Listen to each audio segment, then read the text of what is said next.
big news that's coming in as far as the Delhi shelter home deaths are concerned. 14 deaths, remember, in a month that transpired at Asha Kiran. Now, the High Court has flagged shortage of staff at the shelter home. In fact, the High Court stated shortage of medical, non-medical staff. In fact, has asked Society of the Social Welfare to file a status report. Has also suggested appointment of contractual staff. The High Court has stated status quo has to be changed.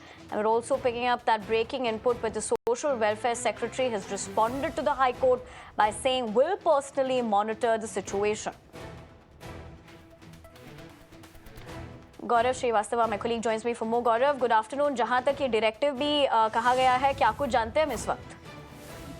बिल्कुल, देखिए, Asha Kiran shelter home को लेकर महत्वपूर्ण सुनवाई भी अगली सुनवाई 12 अगस्त को होनी है। लेकिन इस बीच दिल्ली हाई कोर्ट ने एक बहुत महत्वपूर्ण टिप्पणी की और कहा कि ये एक इमरजेंसी सिचुएशन है जहां दिल्ली में लोग जगह जगह अपनी जान गंवा रहे हैं।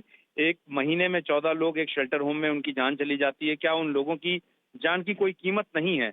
ऐसी यूपीएससी के छात्रों की जान चली गई, माँ बेटे नाले में बह गए। इसको लेकर काफी नाराज जो है दिल्ली हाई कोर्ट इस पूरे मामले में रहा। दिल्ली हाई कोर्ट ने कहा कि जिस तरीके से मेडिकल और नॉन मेडिकल स्टाफ की जो कमी है उसको लेकर उन्होंने कहा है कि जो समाज कल्याण सचिव हैं वो इस मामले में स्टेटस रिपोर्ट दें मंडे तक, और साथ ही साथ अगर किसी भी तरह की पैसों की कमी है वहां पर इंफ्रास्ट्रक्चर और स्टाफ की कमी को पूरा करने को लेकर, तो इसके लिए सीधे लेफ्टिनेंट गवर्नर से बात करें, मंत्री से मिले और तमाम लोगों से मुलाकात करके इन चीजों को सुधारें।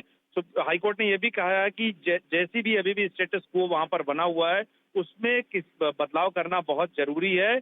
और हम ये चाहते हैं कि जितने भी इससे कंसर्न ऑफिसर्स हैं वहां पर जाएं, इंस्पेक्शन करें, और हम चाहते हैं कि हमारी सुनवाई करते के वक्त और हमारे आदेशों के अगले आदेशों तक, अगली सुनवाई तक आशा किरण शेल्टर होम में जो परिस्थितियां हैं वो सुधरें, बेहतर हो जाएं।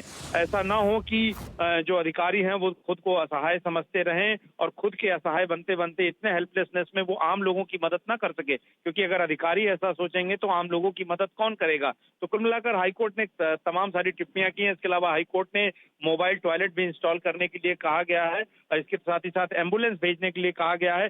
बेसिक मेडिकल इंफ्रास्ट्रक्चर की जिस तरह की कमी से आशा किरण शेल्टर होम जूझ रहा था और जिस तरीके से 14 लोगों की अनफॉर्चुनेट डेथ हुई, उसके बाद दिल्ली हाई कोर्ट इस मामले में लगातार सुनवाई कर रहा है और अब इस मामले में नेक्स्ट हियरिंग 12 अगस्त को होनी है। लेकिन उससे पहले जो है सोमवार को जो है वो एक स्टेटस रिपोर्ट दाखिल करनी है समाज कल्याण सचिव को और बताना है कि आखिर इसमें किस तरह के बदलाव किए गए और वहां पर किस तरह की सुविधाएं मुहैया कराई गई।